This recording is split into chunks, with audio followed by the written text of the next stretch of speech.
Hey there, and welcome to Usable Wisdom, where we will be sharing with you the latest tips and tricks in the financial space, as well as business and entrepreneurship. And for today's video, we will be talking about what makes the rich richer and the poor poorer. If you discover something helpful from this video, it would be lovely if you subscribed. You can also unsubscribe at any point, but as long as you subscribe, you'll always be the first to hear about new money-making strategies as they become released. Hence, it is mutually beneficial. So, how about we get right into it? George Samuel Clason released a collection of parables in 1926 that was set in the historic city of Babylon. These tales first appeared in the classic work of financial literature known as The Richest Man in Babylon.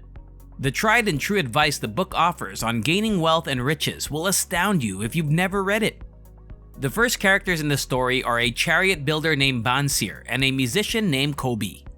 Even though the two had mastered their art, they were nonetheless destitute and indigent.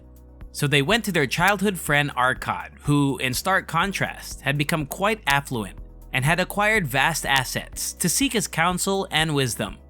Despite his extravagant spending and tremendous charitable contributions, Arkad was the richest man in Babylon. He appeared to have an infinite supply of gold, and his fortune continued to increase. Arkad then related a tale to his two companions. He claimed to have been a poor scribe who in reality struck a bargain with a wealthy individual to learn the key to accumulating fortune in return for his labor on a clay inscription. The rich man concurred and taught him a very important lesson. This is a tremendously important lesson, and it's the foundation upon which every wealthy person has built their fortune. He said, "I found the road to wealth when I decided that a part of all I earned was mine to keep. And so will you." The richest man in Babylon, Arkad, didn't become wealthy through overspending.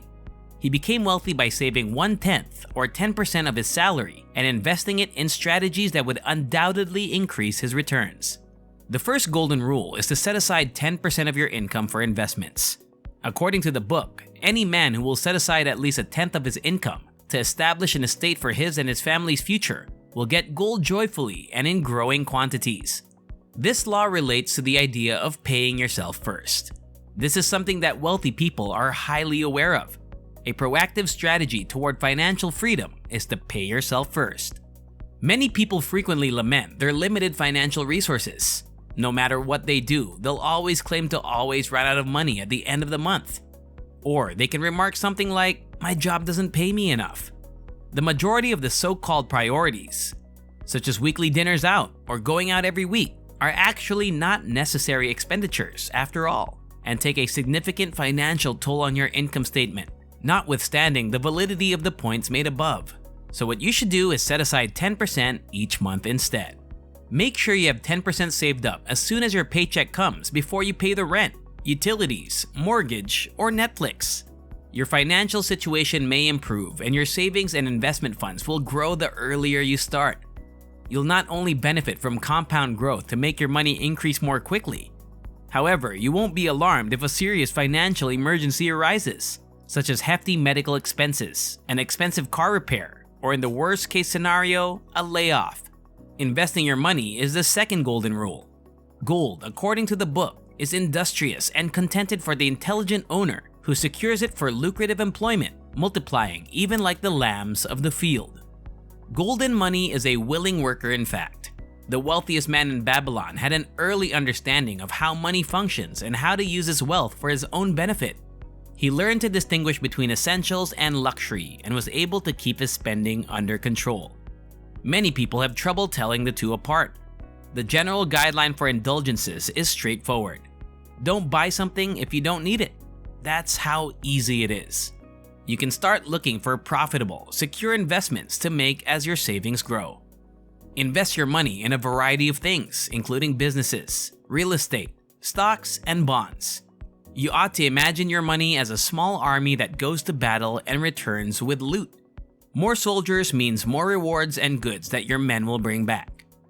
However, you must first be completely confident about where you're investing your money before making any significant investments.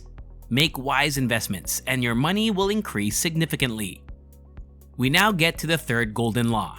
Before investing, seek first guidance, or as I prefer to say, seek first wisdom. According to the book, gold clings to the protection of the owner who invested in the advice of experts in its management. You did put forth some effort to earn your money, correct? And you shouldn't lose any money at all. Why then would you rely on your lack of investing experience? This is exactly what many members of the lower and middle class do. They invest based on gut instincts or information they may have heard from friends, coworkers, or even on the radio or television. They always end up losing their money or discovering that their investment was a scam when they least expect it. You would very infrequently hear about the investments that were profitable or that any money was made. The wealthy, on the other hand, consult experts in money management before making any significant investments. Similar to how you wouldn't trust a cook to operate on your heart, you shouldn't trust those who aren't knowledgeable about how to make and manage money to give you advice about where to store and invest your hard-earned cash. Before we proceed, feel free to leave a comment below about your thoughts about the book if you haven't read it already. Or if you have, tell us about the lessons that we've discussed in this video. With that said, let's keep going. This leads us to the fourth golden rule. Gold slips from the person who invests in ventures or ends that he is unfamiliar with or that are not approved by those who know how to keep it.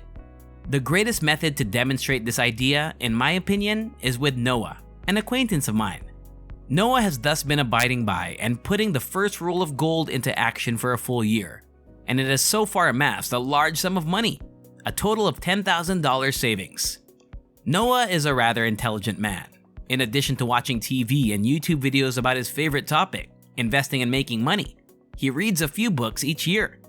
Noah is a brilliant guy though, as I indicated, but he has a serious investing flaw. Let's call it his Achilles heel. These are the types of assets that Noah and many other low-income individuals subscribe to as soon as they hear about a good investment on the radio or television. You've probably heard this phrase, invest in this stock, or this is one real estate opportunity you can't afford to miss. It can't fail because it's too large. 2 months later, guess what? The fundamental guideline for investing is quite straightforward. Don't invest in anything you don't fully grasp, or as the third law advises, seek counsel from persons who are skilled at keeping and earning money. What Noah should have done is looked for and sought the advice of someone who is successful in earning money in real estate or stock investment. He should have avoided investing in risky stocks and real estate. Noah is currently bankrupt and has only $500 in his account. However, not all hope has vanished. He comes up with a wonderful strategy to get back the money he lost and then some in his moment of anguish. His strategy is clear-cut, smart, and devious. It cannot fail in his opinion. Noah intends to visit Las Vegas. Yes, he bids on a few games in the gambling city to recoup his losses. He is 100% confident that he will recover his investment and more. This brings us to golden rule number 5. Gold runs away from the man who tries to drive it into impossibly high profits, who heeds the seductive counsel of con artists and con men, or who relies solely on his own inexperienced emotional investing aspirations.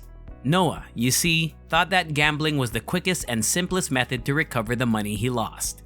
Some individuals do occasionally, but very infrequently, make a lot of money gaming.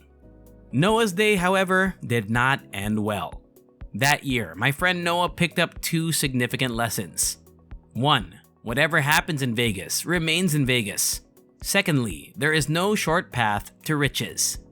The idea of the book is the lessons that Arkad taught his friends, and they are the principles of wealth building patterns that I think every wealthy person has used to develop their fortune. Millions of people who follow these ideas have been able to achieve financial security and wealth. Furthermore, I think that these lessons will enable you to lay a solid financial foundation. Thank you for your time. I'm hoping these tips come in handy. If you like this video, please subscribe and turn on the notification bell so you can be notified when we upload new videos like this. We'll see you next time.